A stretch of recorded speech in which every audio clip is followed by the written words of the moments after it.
gugup ini dokter. Oke. Nah dokter, sebelum dokter menyampaikan kampanye pencegahan kekerasan seksual dan perundungan, menurut dokter kenapa sih kita harus membahas hal ini untuk mahasiswa baru Universitas Katolik Dharma Cendika?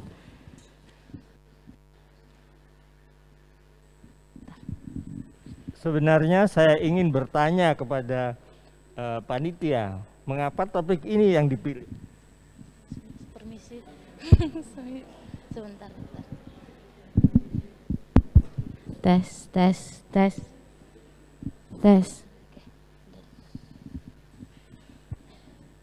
Jadi mungkin dari pihak panitia merasa topik ini mengenai perundungan dan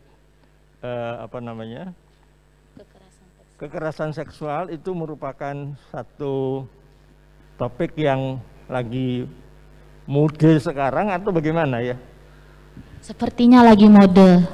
Karena kan memang dari segi hukum, saya sendiri kan dari hukum dokter. Nah ini banyak sekali masih kasus kekerasan seksual dan perundungan gitu. Ya. Jadi saya akan memberikan sedikit latar belakang. Jadi batasan-batasan apa yang dimaksudkan dengan perundungan, apa yang dimaksudkan dengan kekerasan khususnya di bidang seksual dan prakteknya bagaimana. Tetapi saya lebih mengharapkan lebih banyak dialog, diskusi. Jadi memang slide yang saya tampilkan hanya beberapa. Dan ini hanya untuk kita mempunyai gambaran atau visi yang sama tentang topik yang dipilih oleh panitia. Kira-kira begitu. Baik dokter. Jadi saya mengharapkan lebih banyak dialog interaktif ya. Oke, berarti mahasiswa baru Universitas Katolik Dharma Cendika ini harus aktif ya dalam mendengarkan dokternya menyampaikan materi, dan nanti pada sesi tanya jawab juga harus banyak bertanya ya, supaya hasil dari penyampaian dokter ini dapat kita miliki manfaatnya. Oke, baik, tanpa berlama-lama dokter, silakan dokter untuk menyampaikan materinya. Ya. Terima kasih. Jadi topik mengenai perundungan atau bullying dan mengenai kekerasan seksual atau sexual harassment itu saya buat sedemikian supaya lebih halus ya. Jadi bagaimana kita membina relasi dengan berinteraksi dalam kesetaraan. Seperti kita tahu, manusia itu adalah makhluk sosial. Dia tidak bisa hidup sendiri. Dan karena dia tidak bisa hidup sendiri, maka dia perlu berelasi, berkomunikasi, dan berinteraksi dengan sesamanya. Perlu sosialisasi. Karena itulah cara dia untuk melaksanakan atau menjalani kehidupannya. Nah, yang menjadi masalah bahwa setiap manusia itu unik. Tidak ada dua orang yang sama persis. Bahkan kembar satu telur pun itu ada bedanya. Apalagi kalau kita berasal dari lingkungan yang berbeda. Jadi karena kita berbeda, maka perbedaan itu harus dihargai, dihormati, bukan untuk dijadikan bahan olok-olok atau gunjingan. Dan ini yang saya maksudkan dengan adanya interaksi dalam kesetaraan. Dan sekalipun kita berbeda, kita masing-masing sebenarnya mempunyai hak dan kewajiban yang sama. Nah, itu yang harus kita sebagai mahasiswa dan sebagai individu lah, itu harus benar-benar bisa menyadari mengenai ini. Sayangnya kadang-kadang ada banyak orang yang merasa dirinya superior, merasa dirinya lebih hebat dan sebagainya. Karena itu lalu terjadi istilah yang dikatakan bullying atau perundungan. Yang dimaksud dengan bullying atau perundungan ini adalah perilaku negatif yang dilakukan secara berulang dan tidak menyenangkan. Tindakan itu, perilaku itu dilakukan baik secara verbal dengan kata-kata ataupun secara fisik ataupun secara sosial. Nah, ini bisa dilakukan di dalam dunia nyata atau di dalam dunia maya. Ini kita kenal sebagai istilah cyberbullying. Jadi kirim-kirim WA, tapi yang isinya mengejek atau melecehkan orang lain. Dan tindakan ini akan membuat orang yang dikirimi itu merasa tidak nyaman, bisa menjadi sakit hati atau merasa tertekan. Dan ini dilakukan baik oleh perorangan ataupun oleh kelompok terhadap seseorang, dan biasanya sasarannya itu, korbannya itu adalah orang yang berada dalam posisi lemah atau dia tidak berdaya untuk melakukan perlawanan.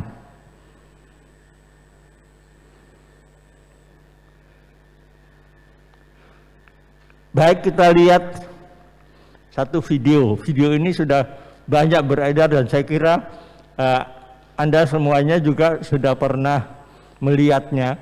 Tetapi yang saya ingin, menurut Anda, apa yang terjadi dalam video ini?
Ya, siapa yang mau komen?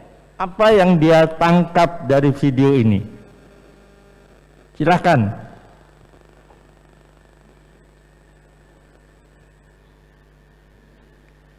Ayo.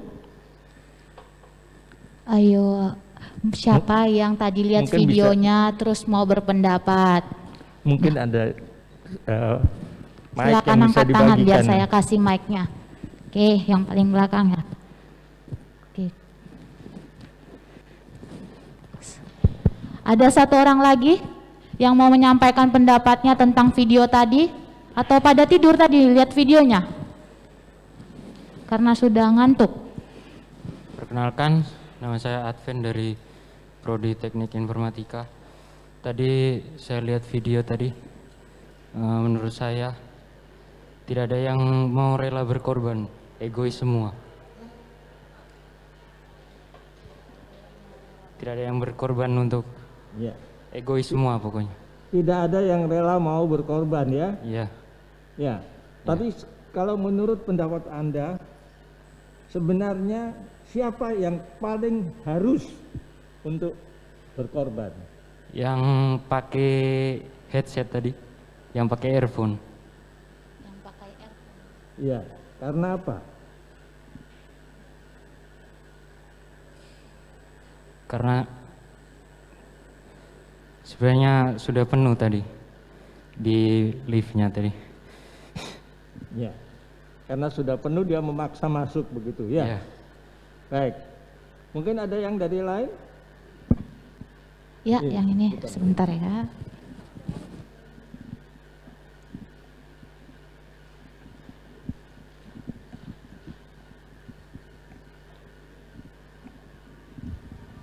Selamat sore, Dokter. Menurut opini saya adalah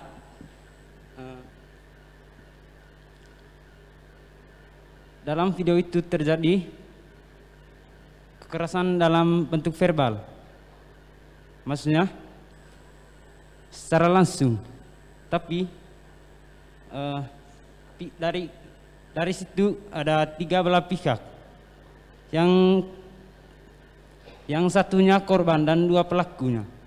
Maksudnya begini kak, mereka ada kerjasama tuh.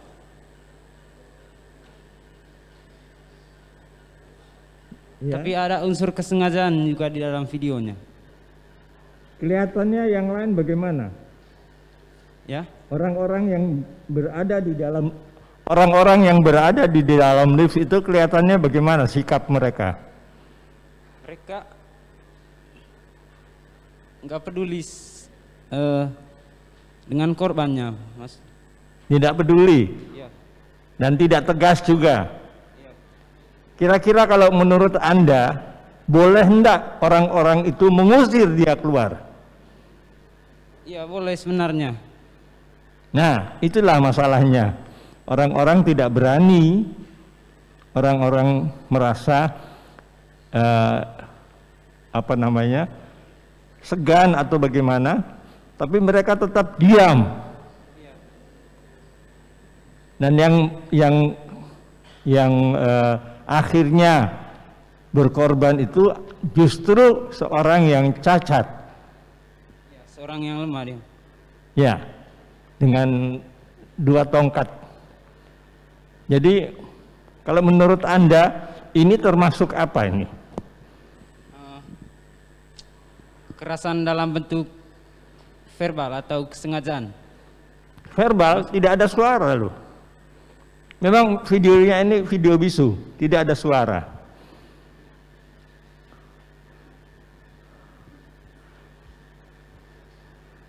Dia memaksa masuk ketika lift sudah dalam posisi mau menutup.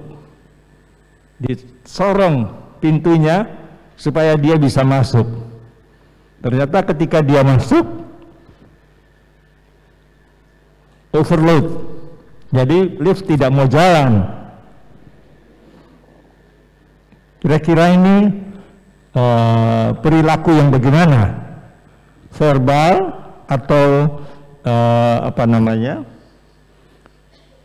physical atau lebih dalam hal perilaku?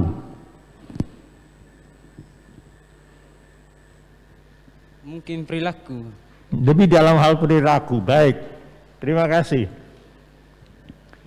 Jadi ini adalah contoh bagaimana dengan perilaku seseorang dia bisa membuat orang lain itu dirugikan. Tadi kita lihat banyak yang sudah melihat jamnya, berapa menit yang sudah tertunda karena lift tidak jalan-jalan. Ya, baik ya. Jadi ini adalah contoh dari bagaimana seseorang bisa membuli orang lain, menyebabkan perasaan tidak nyaman kepada orang-orang di dalam lift itu. Baik, ada yang ingin bertanya di sini? Ya, silakan.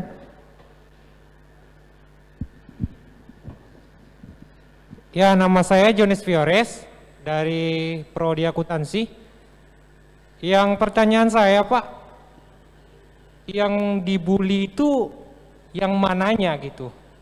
Soalnya dari pandangan saya, apalagi yang saya lihat videonya, itu kayak nggak ada pembulian kalau pendapat saya sih Pak, karena nggak paham gitu. Nah, kalau yang semuanya dibilang dibully nggak juga, tapi yang perempuan kalah. Jadi Pak Dokter yang bisa menjelaskan. Ya. Terima kasih Pak. Jadi yang dibully itulah adalah orang-orang semua yang ada di dalam lift. Mereka dibuat tidak nyaman.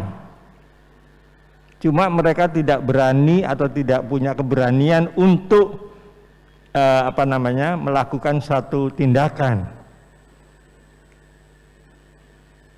Semua bersikap mencoba toleran dengan aksi daripada anak muda ini.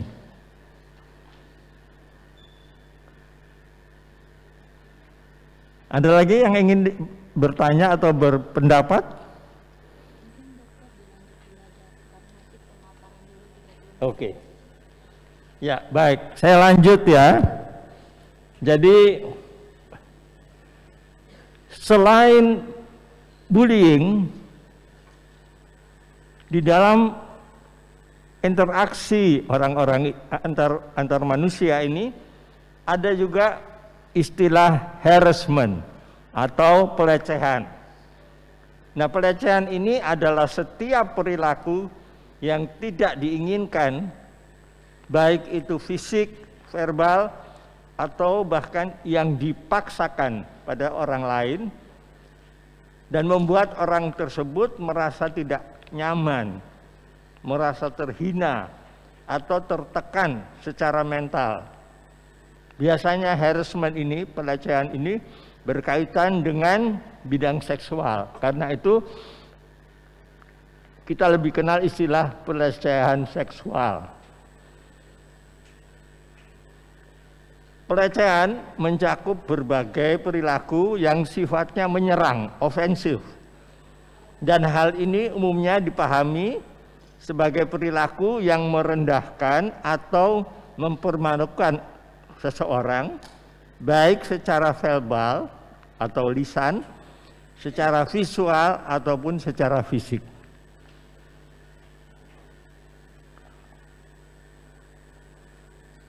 Coba perhatikan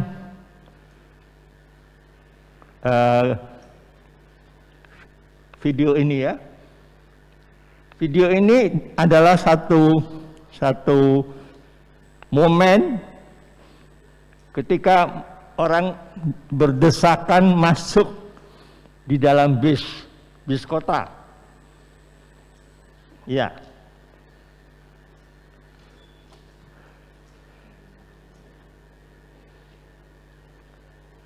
Ya, lihat ya. Bapak ini sengaja menempelkan badannya pada cewek yang ada di depannya. Dan biasanya bukan hanya menempel saja.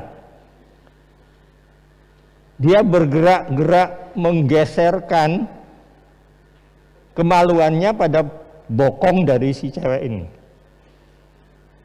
Itu menimbulkan satu perasaan tidak nyaman.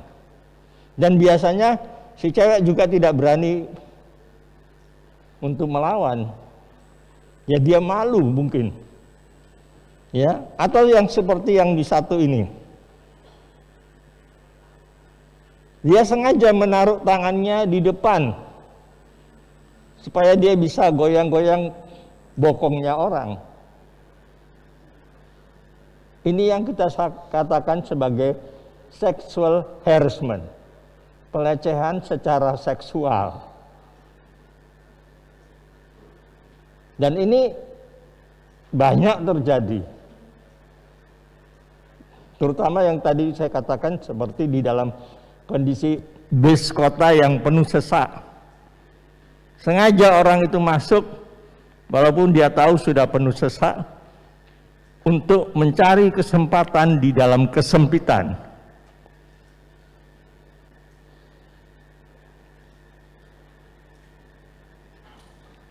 Nah, yang kita perlu perhatikan ini adalah dua hal ini.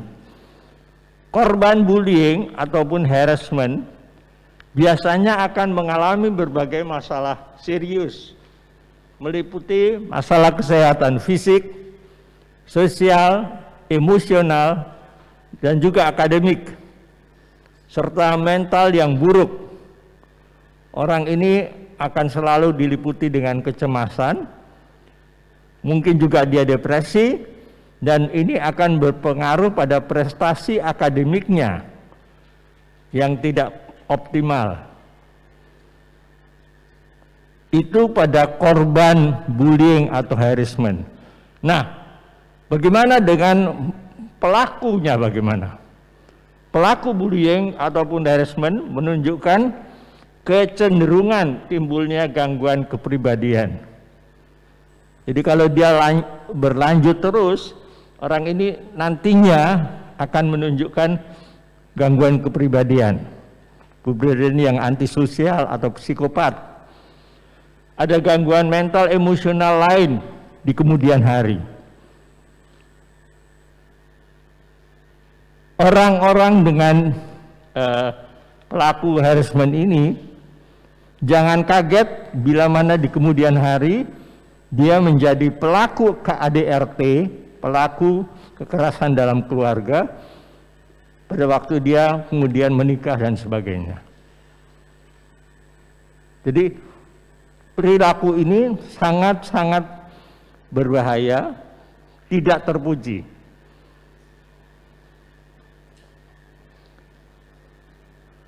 Karena itu di mana-mana ada gerakan stop bullying. Apakah itu secara fisik, verbal, sosial, ataupun cyberbullying, semuanya stop. Karena itu merugikan orang lain maupun dirinya sendiri. Saya ambil salah satu faktor yang menyebabkan bullying ini. Jadi media sosial sering dijadikan ajang bullying kepada sesama maupun kelompok. Jadi kita dalam kemajuan teknologi, kita banyak punya gadget ini sekarang pada umumnya semuanya sudah smartphone. Yang menjadi masalah, yang smart itu hanya phone-nya. Si pemegang smartphone ini sama sekali tidak smart, bahkan stupid. Dia tidak tahu harus menggunakan gadgetnya itu cara yang baik, yang benar bagaimana. Jadi dikatakan di sini, we live in the era of smartphone and the stupid people. Saya berharap para mahasiswa di sini punya smartphone, tapi jangan menjadi stupid. Hendaknya benar-benar juga smart. Jadi dia tahu bagaimana dia harus mempergunakan smartphone-nya. Karena sesuatu hal telah disampaikan oleh Albert Einstein. Ini sudah berapa puluh tahun yang lalu. Albert Einstein mengatakan, I fear the day that technology will surpass our human interaction.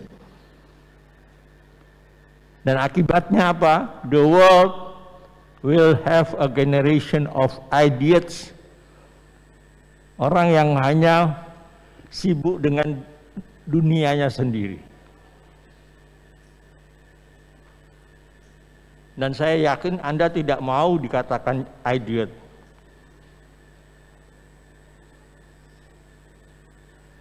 Ya. Oke.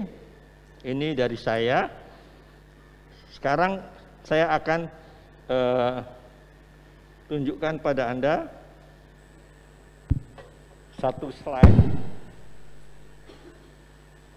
Dan Anda saya minta untuk berkomen ya.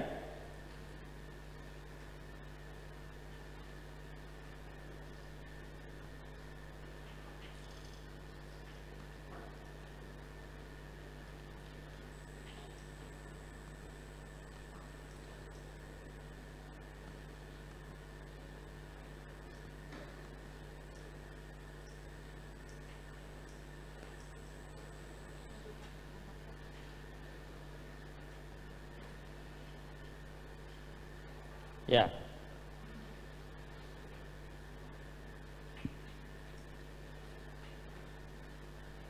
Kok jadi kecil ya? Ya enggak, oke.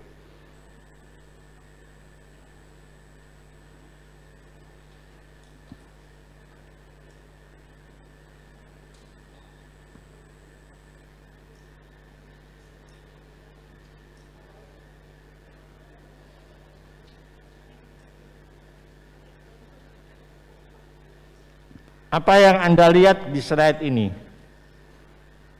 Dan bagaimana reaksi orang yang melihat?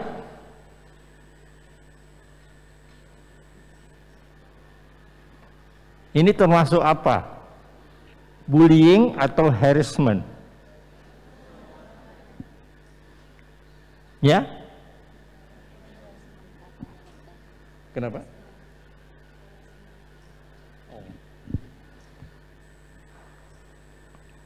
Ya.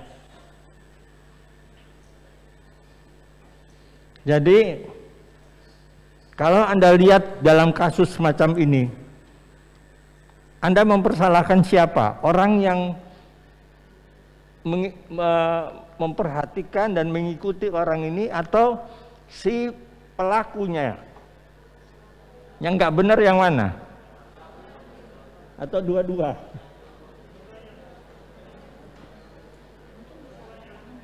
Ya. Yang mau berpendapat angkat tangan biar saya kasih mic-nya. Ya, oke. Silakan. Yang tidak benar yang mana ini? Angkat tangan lagi biar dilihat panitia. Oke. Ya ini di tengah-tengah ini.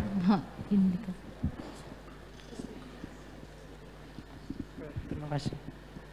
Oke, perkenalkan nama saya Patrisius, saya dari Prodi Arsitektur.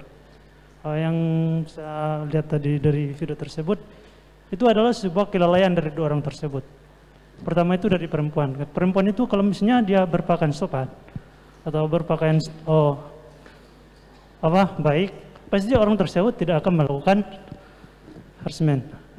Itu ya. Nah, dan juga orang tersebut orang yang terlalu mengikuti atau mengincar perempuan tersebut.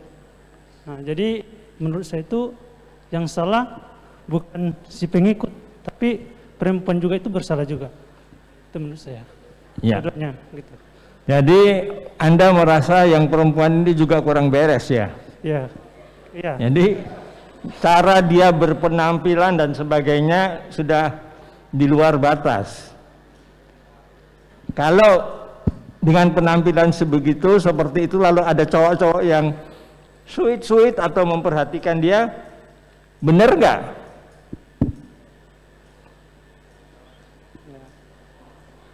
Boleh nggak? Ya, ya Pak. Enggak maksudnya. Ya, jadi kalau ada perempuan yang berpenampilan seperti itu, lalu ada cowok-cowok yang usil, cuit ya, atau apa namanya, mengikuti dia. Kira-kira wajar nggak? Ya, kalau menurut saya sih emang itu cowok dari cowoknya sih. Ya, emang dari cowok tersebut yang ini, ya yang masalah. Nah, maksud saya bukan salah dari siapa. Oh iya. Apakah perilaku laki-laki yang memperhatikan ini Perilaku laki-laki termasuk wajar aja atau sudah juga kelewat batas? perilaku laki-laki sih yang sudah kelewatan batas. Ya, ini istilah yang nanti mereka yang dihukum di Fakultas Hukum ada istilah yang disebut playing victim. Ya, jadi mereka sengaja berperan sebagai seorang victim. Jadi kalau dia digoda, diganggu oleh cowok, ya salahnya sendiri sebenarnya. Oke ya, saya lanjut ya. Oke, terima kasih Pak.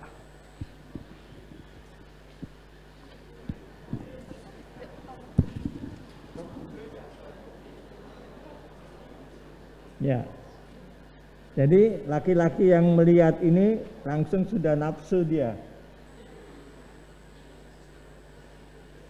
Nah, sekarang saya berikan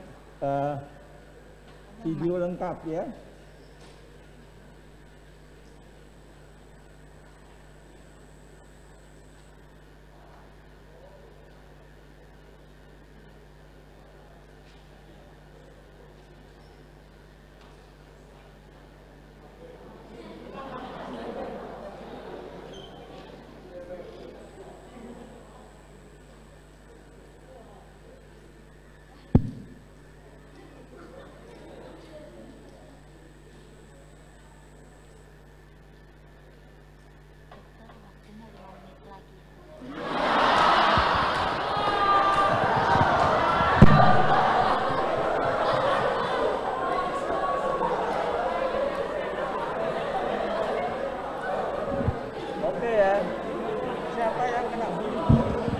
Siapa yang kena bully ini? Ya, jadi saya kembalikan sekarang kepada diskusi ya. Ada yang ingin menanyakan atau ingin komentar? Itu ada. Ya, kakak panitia minta tolong. Ada 2 orang ini. Yang di depan ini, oke.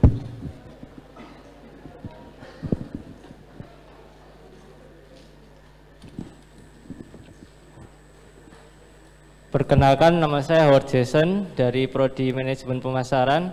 Saya mau nanya tadi tentang ini kan korban bullying atau harassment itu mereka jarang kayak mau melaporkan karena merasa malu. Nah, yang saya pertanyakan itu apa yang membuat mereka merasa malu gitu. Sekian dari saya, terima kasih. Apa yang membuat mereka merasa malu? Ya. Mereka merasa malu karena dipermalukan oleh orang yang melakukan bullying dan harassment ini, terutama yang sexual harassment. Karena itu biasanya dilakukan bukan sembunyi-sembunyi di tempat umum. Kalau dia bereaksi, semua orang akan melihat.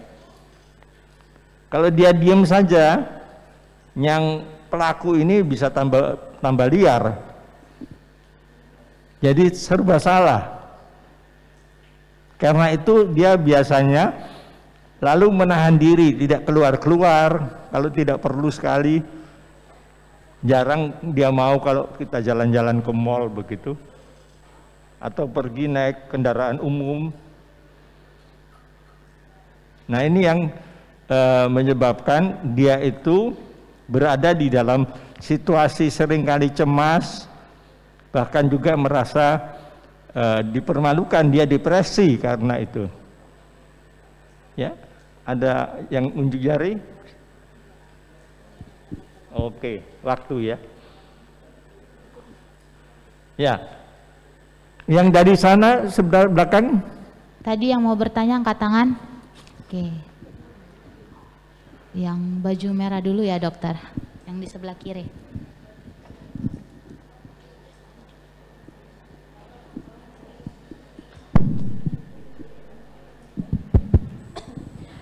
Perkenalkan, saya Natalia dari Prodi Akuntansi.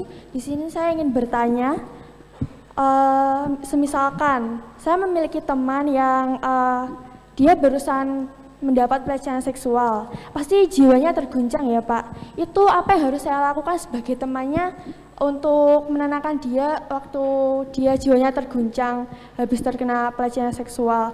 Karena di sekitar kita kadang masih banyak yang acuh tentang hal tersebut, tentang kejiwaan orang yang sehabis mengalami pelecehan seksual. Kebanyakan dari mereka malah menyalahkan si perempuan itu, padahal tidak mengetahui bagaimana ceritanya, apa yang harus kita lakukan. Seperti itu, terima kasih. Jadi yang ditanyakan apa yang harus kita lakukan? Iya, untuk menenangkan teman kita yang jiwanya mungkin terguncang karena habis mendapat pelecehan seksual. Kita lakukan sebagai teman untuk menemani teman kita yang lagi terguncang. Ya, jadi bila mana Anda peduli dengan teman ini, Anda harus bisa mendampingi, memberi support kepada dia supaya dia akhirnya memulihkan percaya dirinya, karena itu yang biasanya sangat terganggu, ya. Jadi mendampingi dan bisa saja Anda juga memberi saran-saran untuk menjaga penampilan. Kalau saya lihat di mall itu kalau Sabtu Minggu ada banyak orang yang pergi ke mall dan dia berada dalam posisi duit yang minim karena dia tidak cukup duit untuk membeli celana. Jadi hanya seperti celana berenang aja. Sebagian dari bokongnya kelihatan. Kalau ada orang iseng gerayang pantatnya, jangan marah. Anda playing victim. Jadi kita perlu bisa memberi support, kita beri dukungan, tapi juga beri penjelasan supaya dia bisa memperbaiki penampilannya. Kira-kira begitu ya. Baik dokter. Nah, dari sana? Berhubung waktu kita sudah habis dokter, jadi harus diselesaikan juga. Baik, terima kasih kepada Dr. Tri Arimanto Yuwana, spesialis ilmu kedokteran jiwa telah menyampaikan materinya. Baik, webinar pada hari ini telah selesai, akan dilanjutkan ke webinar selanjutnya. Kepada panitia saya kembalikan. Oke, baik. Oke, baik, terima kasih Kak Kris Ayu dan dokter. Boleh kita foto dulu bersama sembari menyerahkan sertifikat.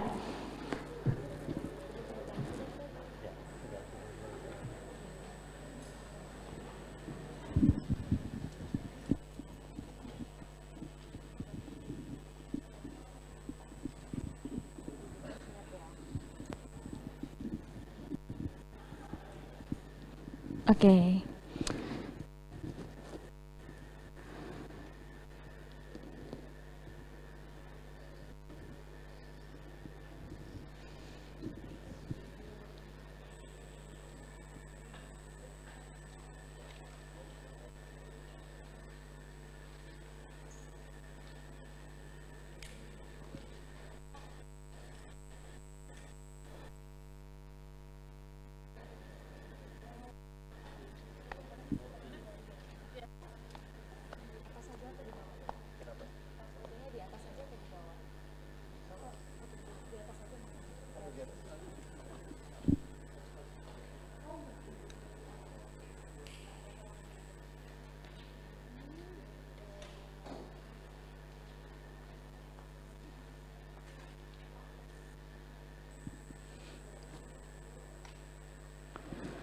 Oke, baik. Mungkin bisa ke tengah dulu. Bisa ke tengah dulu, mungkin berfoto bersama Ibu Citra sembari membawa sertifikatnya mungkin, Dok. Oke. Ke tengah. Oke.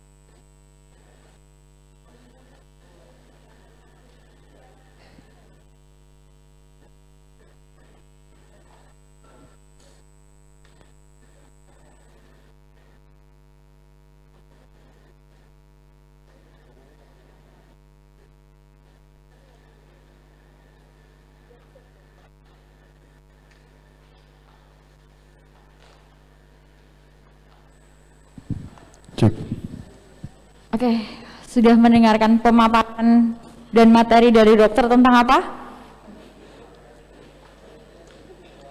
Tentang apa?